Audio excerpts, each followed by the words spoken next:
Assalamualaikum warahmatullahi wabarakatuh. Perkenalkan, nama saya Priyantikan Maharani. Saya mahasiswa Hubungan Internasional kelas reguler. Di sini saya akan menyelesaikan tugas uji kompetensi 2 dari mata kuliah Kajian Al-Islam. Ada peribahasa, tak kenal maka tak sayang. Assalamualaikum teman-teman. Perkenalkan, nama saya Priyantikan Maharani dengan NIM 2205113 dari kelas A. Hubungan Internasional. Untuk pengantar yang pertama yaitu tentang persiapan sholat. Apa aja sih yang harus dipersiapkan ketika sholat? Yang pertama, mengetahui masuknya waktu sholat. Yang kedua, menutup aurat.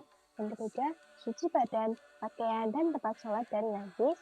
Yang keempat, suci dari hadas kecil dan hadas besar.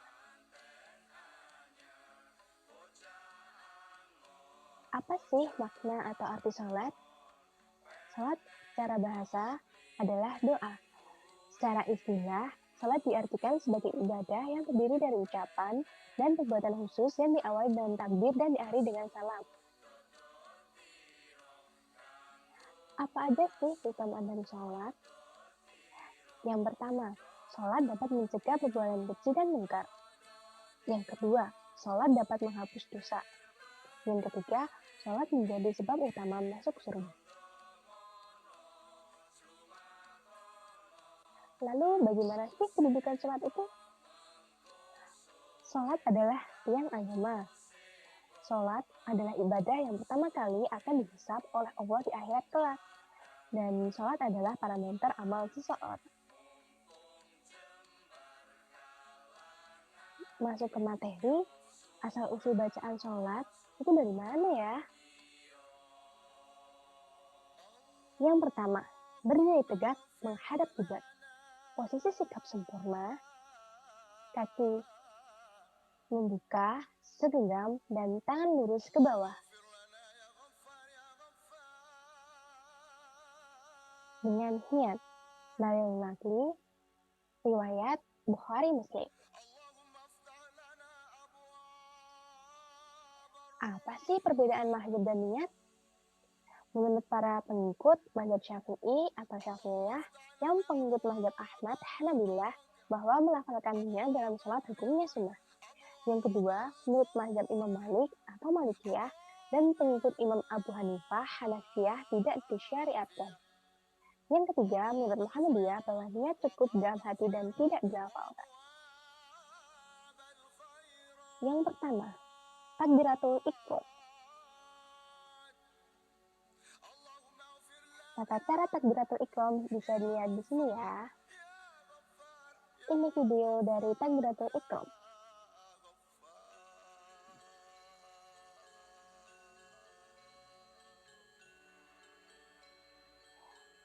Video tadi terdapat gerakan mengangkat tangan. Dari hadis Abu Daud dan Tirmidzi yang berkata, Rasulullah SAW ketika memulai sholat, beliau mengangkat kedua tangannya dengan membentangkan. Dan berdasarkan Bukhari.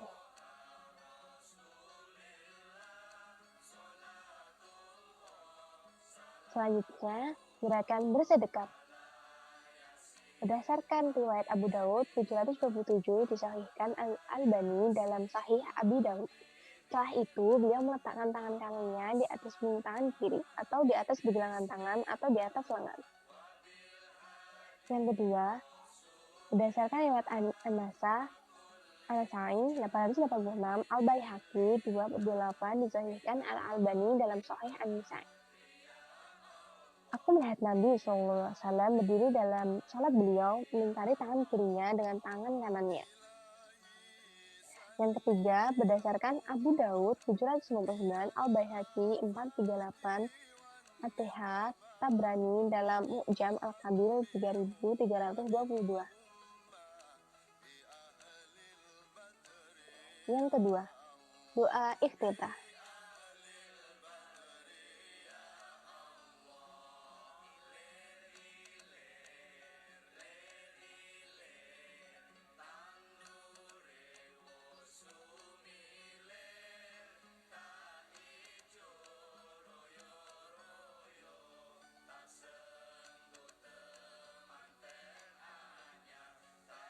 Nah, doa iftitah tersebut berdasarkan riwayat Bukhari 2 garis miring 182 dan Muslim 2 garis miring 928.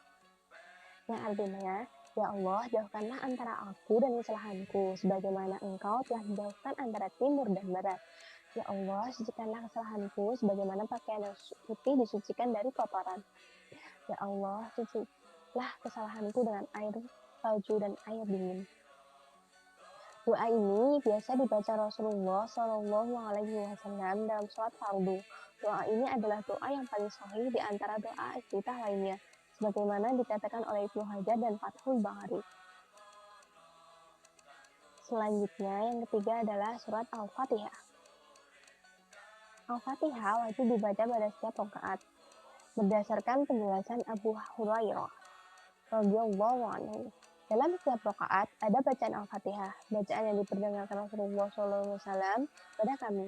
Telah kami perdengarkan kepada kalian, bacaan yang Rasulullah lirihkan telah kami contohkan kepada kalian untuk dilirihkan. Barang siapa yang membaca umum kitab Al-Fatihah, maka itu mencukupinya. Barang siapa yang menambah bacaan lain, itu lebih afdol. Riwayat Muslim 396. Yang keempat, surah pendek. Nabi Shallallahu Alaihi Wasallam membaca Al-Fatihah di 2 rakaat pertama, sholat zuhur, dan juga membaca 2 surat yang panjang pada rakaat pertama dan pendek pada rakaat kedua, dan terkadang hanya 1 ayat. Beliau membaca Al-Fatihah di 2 rakaat pertama sholat asar dan juga membaca 2 surat dengan surat yang panjang pada rakaat pertama. Beliau juga biasanya memperpanjang bacaan surat di rakaat pertama sholat subuh dan memperpendeknya di rakaat kedua. Riwayat Al-Bukhari 759, Muslim 451. Yang kelima, takbir menuju ruku. Rasulullah SAW ketika sholat, beliau bertakbir saat berdiri, kemudian bertakbir ketika akan ruku dan mengucapkan Samiallah liman hamidah, yaitu ketika ia mengangkat punggungnya dari ruku, dan ketika sudah berdiri, beliau mengucapkan Rabbana walakal hamd. Kemudian beliau bertakbir ketika akan bersujud. Kemudian bertakbir ketika mengangkat kepalanya, bangun dari sujud. Kemudian beliau bertakbir lagi ketika akan bersujud. Kemudian beliau melakukan hal itu dalam semua rakaat hingga selesai sholat. Riwayat Al-Bukhari 789. Yang keenam, ruku. Berikut adalah bacaan ruku.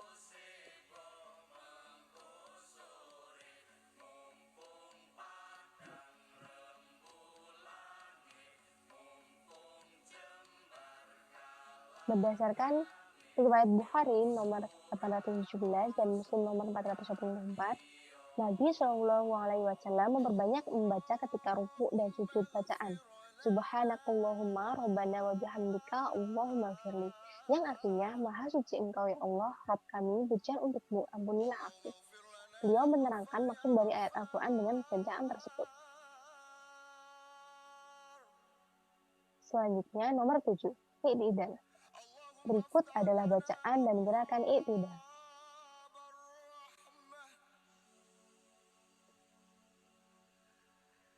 Dari Anas bin Malik radhiyallahu anhu, Nabi Shallallahu Alaihi Wasallam bersabda, sesungguhnya imam itu diangkat untuk diikuti. Jika ia bertakbir, maka bertakbirlah. Jika ia sujud, maka sujudlah. Jika ia bangun dari ruku atau sujud, maka bangunlah. Jika ia mengucapkan Samiallahu liman hamidah, maka ucapkanlah Rabbana walakal hamd. Jika ia sholat duduk, maka sholatlah kalian sambil duduk semuanya. Riwayat Bukhari nomor 361 dan Muslim nomor 411. Nomor 8. Takbir menuju sujud sama dengan takbir yang lain. Lanjut, nomor 9, sujud. Berikut adalah gerakan dan bacaan sujud.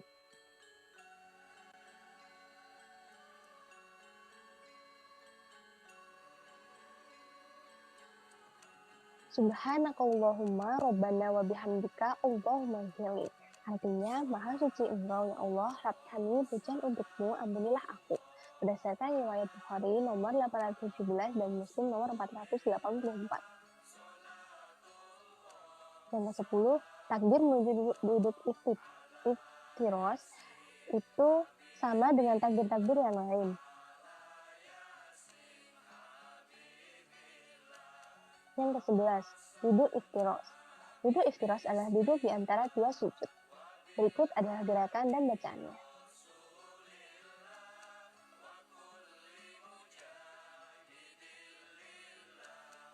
Dalam hadis Ibnu Abbas disebutkan doa duduk antara dua sujud yang dibaca oleh Nabi SAW. Rabbi firli warhamni wajibuni warfa'ni wajibni wahdini wa'fani.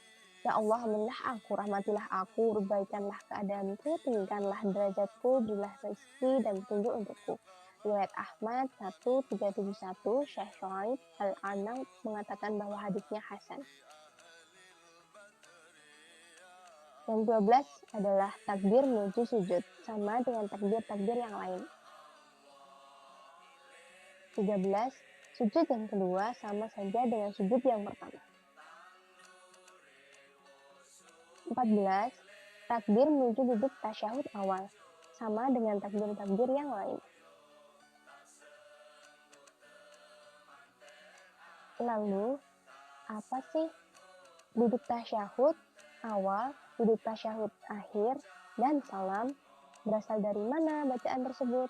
Mari kita simak ke slide selanjutnya.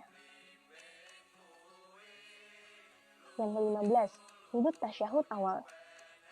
Berdasarkan riwayat Muslim nomor 403.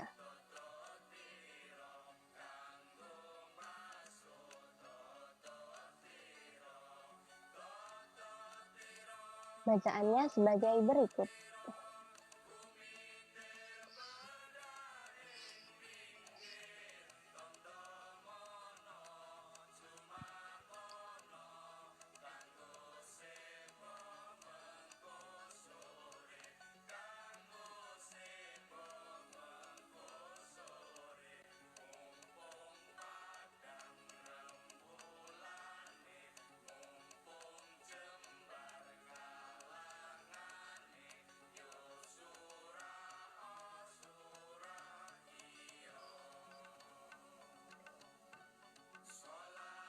Tasyahud awal hanya membaca sholawat Nabi.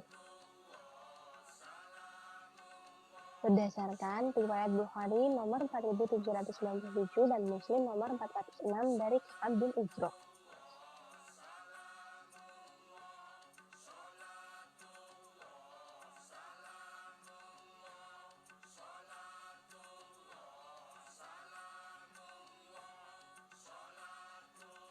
Yang ke-16, duduk tasyahud akhir. Bacaannya sama dengan tasyahud awal, lalu ditambah dengan doa meminta perlindungan dari 4 perkara. Dari Abu Hurairah, Rasulullah SAW bersabda, jika salah seorang di antara kalian selesai tasyahud akhir sebelum salam, mintalah perlindungan pada Allah dari 4 hal, siksa neraka jahanam, siksa kubur, penyimpangan ketika hidup dan mati, dan kejelekan Al-Masih Ad-Dajjal. Riwayat Muslim nomor 588. Bacaannya sama seperti tasyahud awal, hanya ditambah dengan doa memohon perlindungan.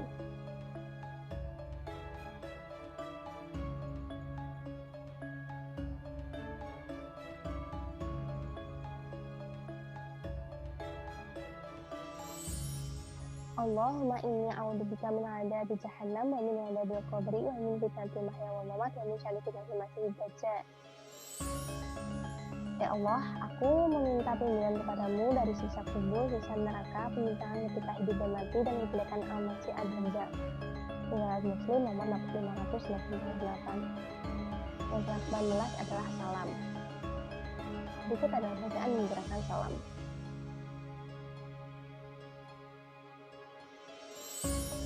Salam dilakukan dengan menoleh ke kanan hingga pipi terlihat dari belakang, kemudian menoleh ke kiri hingga pipi terlihat dari belakang, sambil mengucapkan salam. Berdasarkan hadis Ibnu Mas'ud radhiyallahu anhu, Nabi SAW biasanya salam ke kanan dan ke kirinya dengan ucapan Assalamualaikum warahmatullahi wabarakatuh ke kanan, Assalamualaikum warahmatullahi ke kiri hingga terlihat putihnya pipi beliau. Riwayat Abu Daud nomor 996, Ibnu Majah nomor 914, dan disahihkan Al-Albani dalam Sahih Ibnu Majah. Apa saja sih yang dapat membatalkan sholat? Yang pertama, tidak lagi dalam kondisi suci atau sudah batal toharohnya. Yang kedua, tidak menutup aurat. Yang ketiga, berbicara. Yang keempat, tertawa. Dan kelima, makan dan minum. Apa sih hukum menunaikan sholat? Yang pertama, syukur. Jika menghindari kewajiban sholat, dosa besar. Jika malas dan tidak mengajar. Terima kasih. Sekian dari